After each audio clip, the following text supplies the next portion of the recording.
முருகர் மாநாட்டில் பெரியார் அண்ணா பற்றிய விமர்சனத்தின் போது அதிமுகவினர் அமைதியாக வேடிக்கை பார்த்த செயலுக்கு கடும் கண்டனங்கள் எழுந்து வருகின்றன.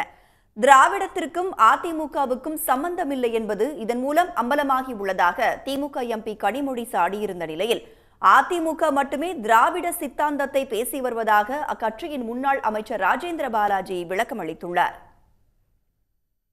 அதிமுக தொடர்ந்து பிஜேபியோடு இணைந்து செயல்படுவது என்பது தமிழ்நாட்டிற்கு துரோகம் செய்யக்கூடிய ஒன்று.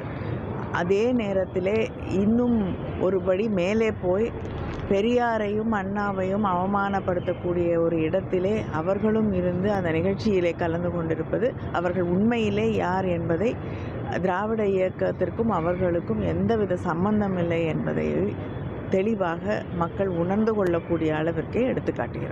நீங்கள் வரலாற்றை புரட்டி பார்ப்போம் சொன்னால் திராவிட இயக்கத்துடைய சித்தாந்தத்தை பேசக்கூடிய தலைவர்கள், ஆன்மீகத்தை அரசியலில் கலந்த ஒரு அரசியல் நிலைப்பாட்டை உறுதியாக எடுத்துக்கின்ற தலைவர்கள் எங்கள் அதிமுகவுடைய தலைவர்கள், முன்னோர்கள். இன்றைக்கு எடப்பாடியாரும் அதைத்தான் செய்து கொண்டிருக்கிறார். ஆகவே அதிமுகவுக்கும் திராவிடத்துக்கு தான் சம்பந்தம் உண்டு, திமுகவுக்கு சம்பந்தம் கிடையாது.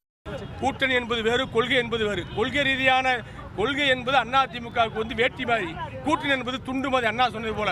ஆகவே வந்து அதிமுக பிஜேபி கூட்டணி என்பது கொள்கை தேர்தலுக்காக திமுகவை ஆட்சியில் வருவதற்காக ஏற்பட்ட கூட்டணி. துண்டெடுக்க வாய்ப்பு கிடையாது. பெரியார் உள்ளிட்ட தலைவர்கள் இன்றைக்கு விமர்சிக்கப்படுவதை, அவர்களுக்கு எதிரான அரசியல் பேசப்படுவதை அதிமுக போன்ற கட்சிகள் எப்படி வேடிக்கை பார்க்கிறது? இன்றைக்கும் தோழமையோடு தான் இதை நான் சுட்டிக்காட்டுகிறேன். அதிமுகவை இன்றைக்கும் ஒரு திராவிட இயக்கமாக நம்புவதால், ஒரு தோழமை இயக்கம் என்று கருதி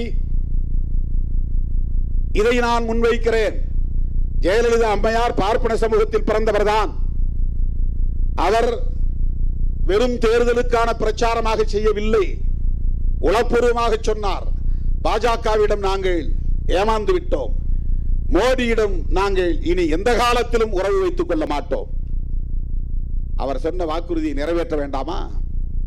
ஜெயலலிதா அவர்களின் வழிவந்தவர்கள் இங்கே அது போன்ற ஒரு படக்காட்சியை காண்பித்தது உண்மையிலேயே கண்டனத்துக்குரியது. பெரியார் அவர்களுக்கும் அவங்களுக்கும் கொள்கைக்கு நேர்எதிரமாக இருக்கிறதுனால பெரியாருக்கு எதிரான கருத்துக்களை சொல்வார்கள். அதே நேரத்தில் திராவிட கட்சிகள் வந்து அவங்க கூட்டணியில் இருந்தாலும் இல்லை என்றாலும் எங்கள் தலைவர்களை பற்றி தரைக்குறைவாக பேசும் பொழுதோ இல்லை அவர்களுக்கு எதிரான கருத்துக்களை சொல்லும் பொழுதோ அதை கடுமையாக நாங்கள் எதிர்த்து வருகிறோம். உடனுக்குடன் செய்திகளை தெரிந்து கொள்ள சன் நியூஸ் பெல் ஐகானை கிளிக் பண்ணுங்க.